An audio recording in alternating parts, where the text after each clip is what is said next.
नाज़रीन, अल्लाह ताला ने औरत को मर्द के लिए पैदा किया है और दोनों में ज़ाब्ता मुकर्रर किया है। दोनों को उनके मुकाम के बारे में बता दिया गया है।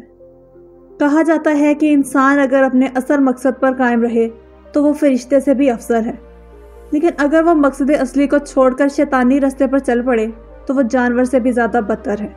इसी तरह औरत के लिए भी कुछ ज़ाब्ते मुकर्रर हैं, लेकिन जब औरत उन ज़ाब्तों से हटकर ज़िंदगी गुजारती है तो ऐसी औरतों को शैतान का दोस्त कहा जाता है। एक रवायत के मुताबिक हुज़ूर सल्लल्लाहु अलैहि वसल्लम का फरमान है कि जब औरत को पैदा किया गया तो शैतान ने उससे कहा कि तू मेरा आधा लश्कर है, तू मेरी राजदार है, तू मेरा ऐसा तीर है जो जब भी चलाऊंगा निशाने पर लगेगा। इसका मतलब है कि औरतें मर्दों के लिए शदीद तरीन फितना भी साबित हो सकती हैं, और बनी इसराइल में भी पहला फितना औरत की वजह से ही हुआ था। शैतान औरतों के जरिए से फसाद फैला सकता है, इसीलिए मर्दों को नजरें झुकाकर चलने का हुक्म दिया गया और औरतों को पर्दे का हुक्म है। और यह भी हुक्म दिया गया कि कोई भी मर्द औरत के साथ तन्हाई में ना बैठे। अगर वो ऐसा करते हैं तो इनके दरमियान तीसरा शैतान होगा जो इन्हें बहकाएगा और बुराई में मुब्तला करेगा। लेकिन अफसोस कि आज के इस दौर में अल्लाह के इन अहकामात को छोड़ दिया गया है। आज ना तो पर्दे का ख्याल रखा जाता है और ना ही मर्दों और औरतों के मेल मिलाप पर कोई पाबंदी है। इसका नुकसान ये हुआ कि ज़िना आम हो गया। आए दिन तलाक याफ्ता औरतों की तादाद बढ़ रही है। घराने टूट फूट का शिकार है और यही शैतान का सबसे पसंदीदा अमल है।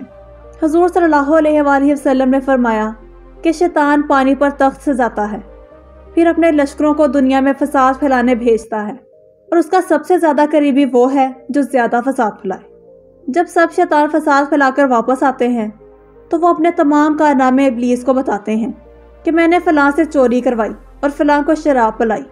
तो इब्लीस उनसे कहता है कि तुम में से किसी ने बड़ा काम नहीं किया।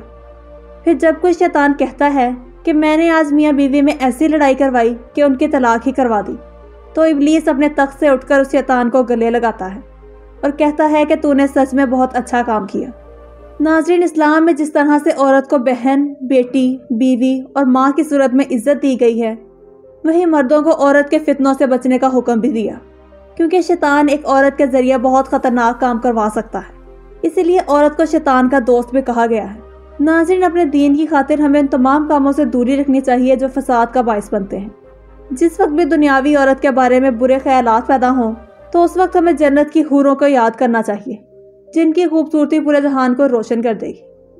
नाज़रीन, इसी के साथ हमारी आज की वीडियो का इख्तिताम होता है। उम्मीद करते हैं कि आपको वीडियो पसंद आई होगी। ऐसे ही और वीडियोस देखने के लिए हमारी वीडियो को लाइक और चैनल को सब्सक्राइब कर दें।